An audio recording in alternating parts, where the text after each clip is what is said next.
Welcome back. Those were the main headlines. The more details. President Abdel Fattah al-Sisi received a greeting cable from Prime Minister Mustafa Madbouli marking the 40th anniversary of Sinai's liberation and its return to the homeland.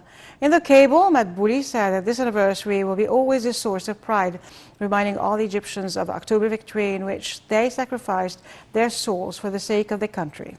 The Premier also vowed that the government would continue exerting its utmost efforts to achieve integral development in the country under the leadership of President al-Sisi.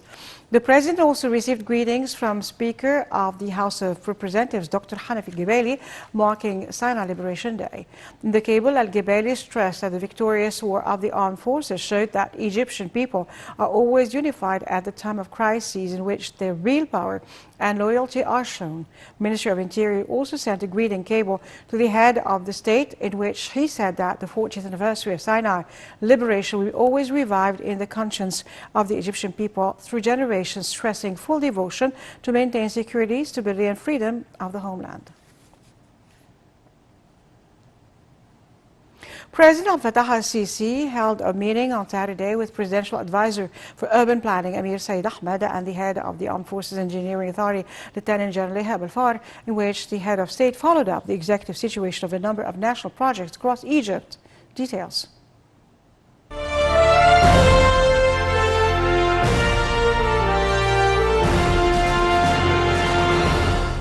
President Abdel Fattah al-Sisi directed to start the establishment of a civilization axis, which will be a new entrance for Al-Muqattam Hills.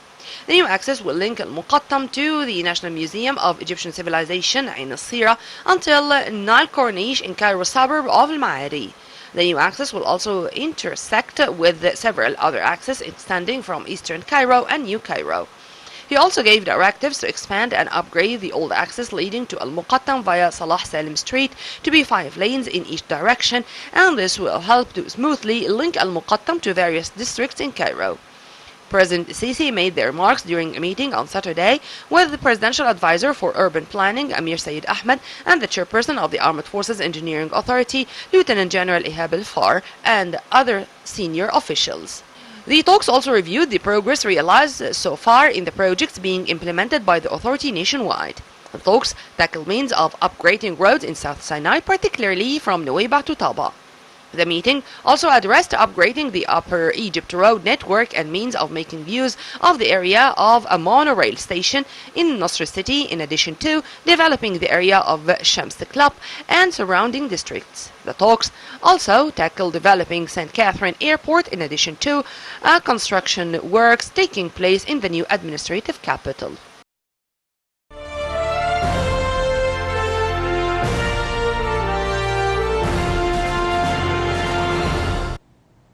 Marking the Easter celebration, President Abdel Fattah al-Sisi sent a cable to Pope Theodorus II, Pope of Alexandria and Patriarch of the See of St. Mark Cathedral, in which the head of state wished the pontiff and all Egyptians a happy feast filled with prosperity and welfare. The president stresses that the Easter coincides with the holy month of Ramadan in Egypt, the land of heavenly messages, calling for all to stick to noble religious values and for boosting unity spirit among all Egyptians. President Sisi added that these blessed days in which all Egyptians are fasting and praying are such an opportunity to ask our Lord to protect Egypt and its great people and to let his blessings of prosperity and stability prevail. The head of state sent similar congratulatory cables to Egyptian expats, wishing them a joyful feast. Pope Theodorus II has led the Easter Mass at the Coptic Orthodox Cathedral of Al-Abbasiyya.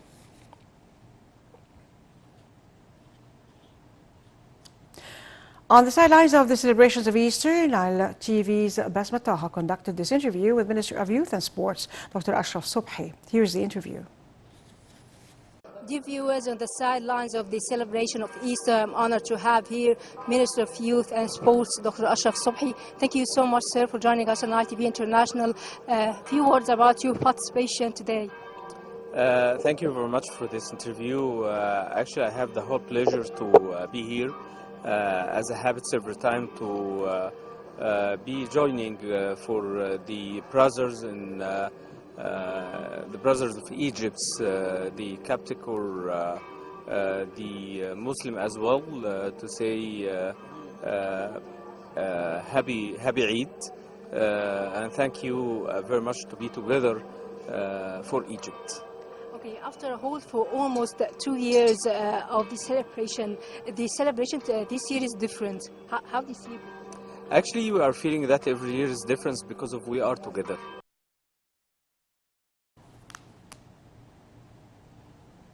Orthodox Christian worshippers celebrated Easter's Holy Fire ceremony at the Church of the Holy Sepulchre in Jerusalem. The Holy Fire is considered a miracle occurring every year on Holy Saturday, the day preceding Orthodox Easter Sunday. Christian leaders say there is no need to alter a ceremony that has been held for centuries in the dense confines of Jerusalem's Old City, where Jews, Christians and Muslims must share the holiest sites. This year, major Jewish, Christian and Muslim holidays have converged against a backdrop of renewed Israeli-Palestinian violence. Tensions have soared as tens of thousands of people flock to Jerusalem's Old City to visit some of the holiest sites for all three faiths for the first time since the lifting of pandemic restrictions.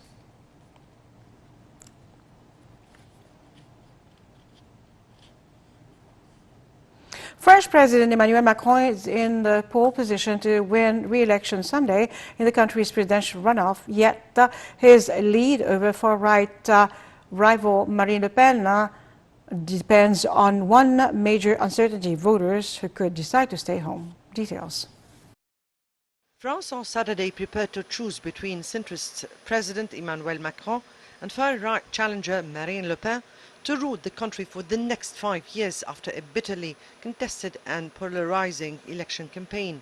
Macron is the favorite to win re-election in the runoff ballot on Sunday, and there are indications he bolstered his advantage with a combative performance in the one-off election debate against a somewhat defensive Le Pen this week.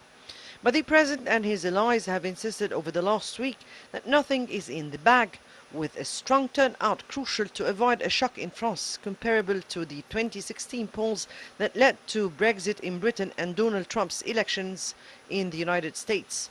Polls in the mainland France will open early on Sunday and close 12 hours later, immediately followed by projections that usually predict the results with a degree of accuracy. But voters in French overseas territories that span the globe and are home to almost 3 million people have already started voting. Some 48.7 million French are eligible to vote. The stakes are huge. Le Pen would become modern France's first far-right leader and first female president. Macron would be the first French president to win re-election in 2 decades. If elected, Macron is expected to address supporters on the Champs de Mars in central Paris at the foot of the Eiffel Tower. Macron and Le Pen threw themselves into a final flurry of campaigning Friday, firing off attacks in interviews before last-minute walkabouts and rallies. Polls have shown Macron with a lead of some 10 percentage points, but the result is predicted to be closer than in 2017, when the same candidates faced off and Macron carried the day with 66% to 34%.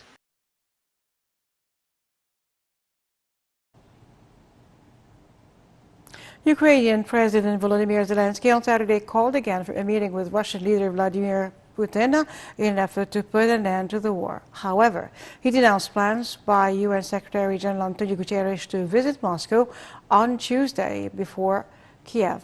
Details. Ukrainian President Vladimir Zelensky said he was not afraid to meet Russian President Vladimir Putin if it would lead to a peace deal between Russia and Ukraine.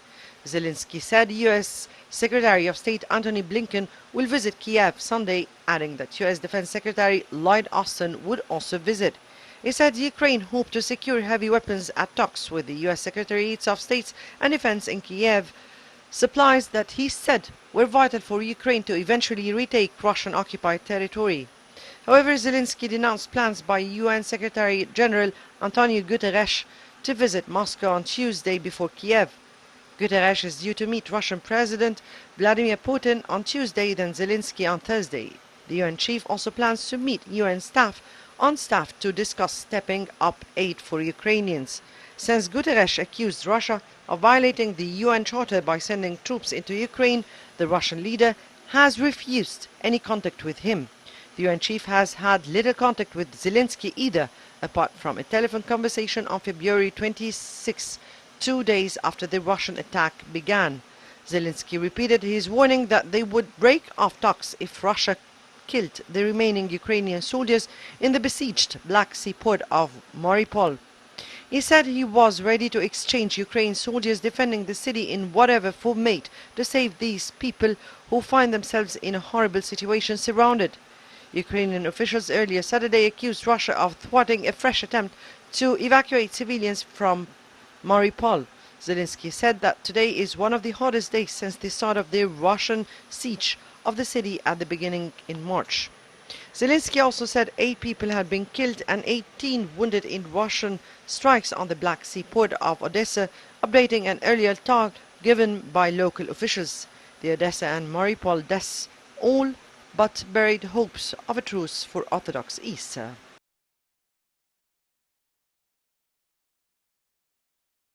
The Organization for Security and Cooperation in Europe said on Saturday it was trying to secure the release of a number of special monitoring mission SMM staff members who had been detained in eastern Ukraine. The OSCE's media office said that the organization is extremely concerned that a number of SMM national mission members have been deprived of their liberty in Donetsk and Luhansk.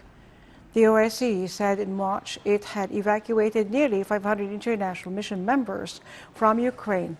As of April 1st, the SMM has moved to an administrative role to ensure the safety and security of mission members and assets throughout Ukraine, including in areas not under government control.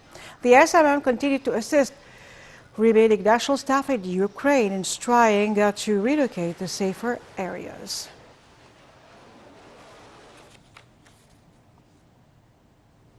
Japan's Minister of Foreign Affairs Yoshimasa Hayashi promised his country would bolster its military strength to help the United States maintain regional security during a visit Saturday to a U.S. aircraft carrier patrolling Asian waters.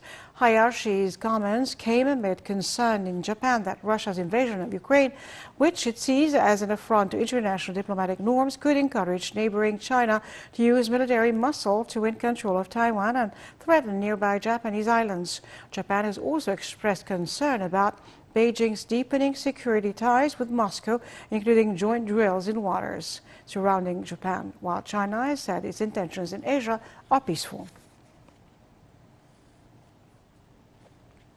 Grief-stricken South Africans are still searching for family members swept away by last week's floods, in which 435 people died and more than 40,000 were made homeless in the coastal city of Durban. The South African Army has deployed 10,000 troops to help find those missing, rebuild roads, bridges and utilities, and distribute emergency aid to families made destitute by the deluge. And government has allocated $67 million in relief aid for affected families. The largest number of deaths and homes destroyed occurred in Durban's low-lying poor neighborhoods, where families built homes on open and safe ground. Back home, as the North Province of Damietta mourned the death of 3 siblings who died altogether in a tragic accident, First Lady Mrs. Intisar Sisi phoned the mother of the deceased, Mrs. Dua Al-Shahat, in which she paid her deep condolences, asking God Almighty to bless their souls with mercy and forgiveness. The First Lady stressed that, as a mother, she feels the pain of the tragedy and shows full readiness to support the mother and family of the late youth in any possible way.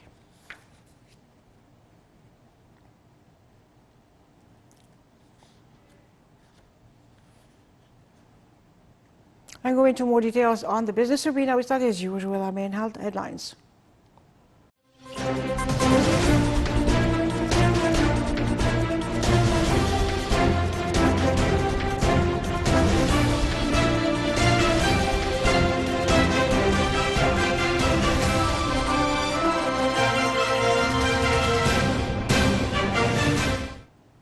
Prime Minister Madbuli tours investment zone, number of factories in Cairo's 10th of Ramadan city.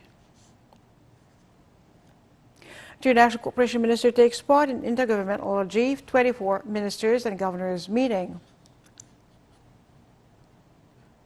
Strike causes chaos at Amsterdam airport.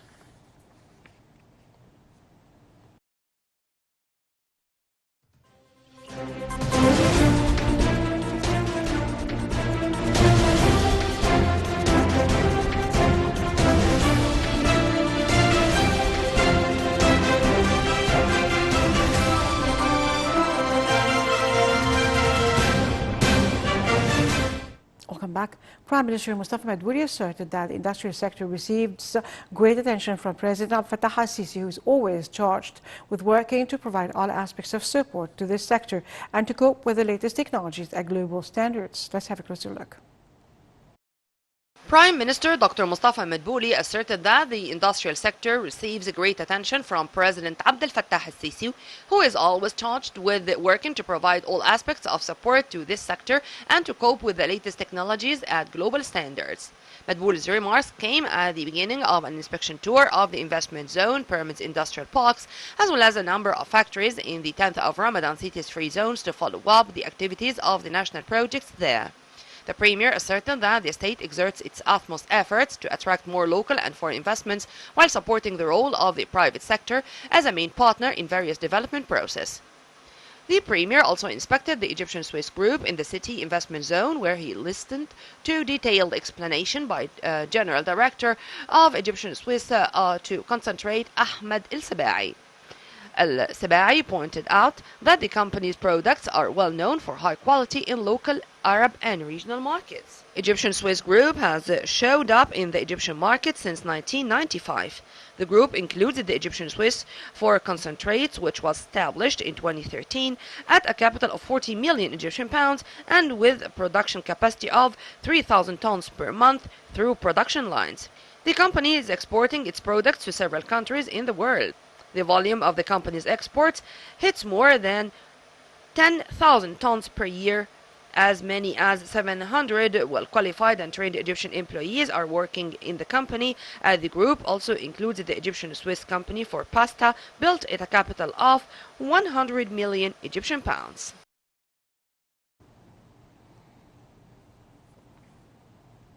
Minister of International Cooperation Rania Mashad participated in the Intergovernmental G24 Ministers and Governors meeting, which is held in conjunction with the World Bank Group and International Monetary Fund's 2022 spring meetings. Managing Director of the IMF, Kristalina Georgieva, and President of the WBJ, David Malpass, attended the meeting. The meeting witnessed discussions on the international economic situation, the challenges facing development efforts globally, the repercussions of the COVID-19 pandemic, and climate challenges.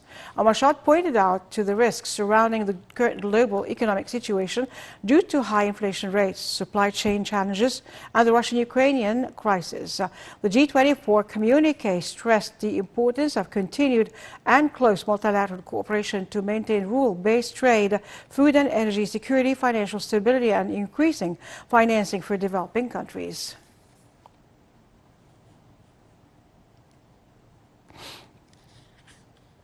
Fitch Ratings affirmed Egypt's long-term foreign currency issuer default rating IDR at B+ with a stable outlook. Fitch elaborated in a report that Egypt's ratings are supported by its recent record of fiscal and economic reforms, its large economy with robust growth and strong support from bilateral and multilateral partners. Fitch noted that the ratings remain constrained by weak external liquidity metrics amid still substantial reliance on non-resident investments in the local bond market, large fiscal deficits, high general government debt, GDP, and domestic regional security and practical risks. Minister of Finance Mohammed Maid stated that fixing the rating for the fourth time during coronavirus crisis is a new international testimony of confidence in the ability of the Egyptian economy to face global economic challenges.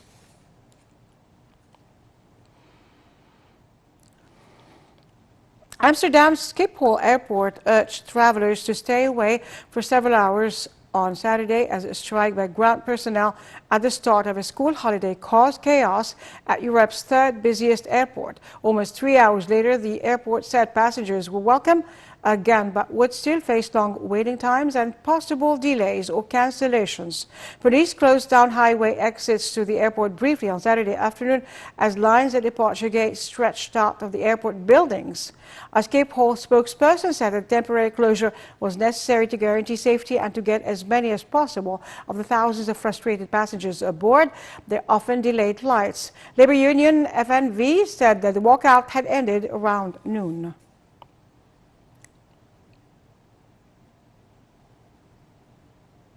The economy of Shanghai, China's most populous city, slowed in the first quarter from the end of 2021, hurt by rare declines in industrial output and retail sales that were hammered by the country's most serious COVID outbreak. Shanghai's gross domestic product GDP grew 3.1% in the first quarter from a year earlier, the local statistics bureau said on Saturday, significantly less than 4.8% growth in the national GDP during the same period announced earlier. In 2021, Shanghai's GDP rose 8.1%. Shanghai started reporting COVID cases in the latest outbreak in early March, with authorities declaring a lockdown of the entire city of 25 million people in early April when infections escalated. The economic slowdown in Shanghai is widely expected to have worsened in April. Its GDP contracted 6.7% in January, March 2020, when the new coronavirus first emerged. China's central bank announced it had handed over 600 billion yuan in surplus profits to the country's central budget as of mid-April. The funds will mainly be used to facilitate VAT credit refunds and increase the central government's transfer payments to local governments, with effect roughly equivalent to the country's recently announced move to cut the reserve requirement ratio RRR for financial institutions by 0.25% points. For the whole year, the central bank plans to turn over more than 1.1 trillion yuan in surplus profits to the central budget to support enterprises, stabilize employment, and ensure people's well-being.